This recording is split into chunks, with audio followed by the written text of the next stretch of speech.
You almost always feel like you're too late, and you're almost always too early. And you almost always feel like you're too late. The reason is because for you, it's become obvious. Like for all of you, everybody listening to this, like you've got some idea in your head, and like as far as you're concerned, the world should already work this way, which is why you're pursuing it. And so to you, it's a little bit inexplicable as to why it hasn't happened yet, and there must be 80 other people going after the same idea, and it must be just about to happen, and I must be too late. Which is, by the way, which is actually how I felt with Netscape. I was like, we're too late.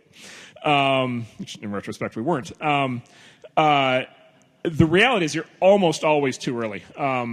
We almost never see a qualified founder fail because they're too late to market. It's almost always because they're too early to market. And I think, by the way, and I don't say that critically, I think when we screw up investments, I think that's often the reason as well. I think we're in the exact same boat as the founder in that degree, which is we believe it's going to happen, therefore we invest. And it just turns out the way the history gets written is the world just wasn't ready yet.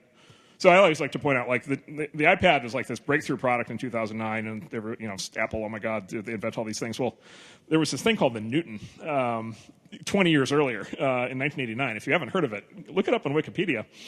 It was the iPad 20 years earlier, and it was like virtually the same thing. And the world just wasn't ready yet. The technologies weren't in place. You didn't have mobile broadband. You didn't have the high-resolution screens.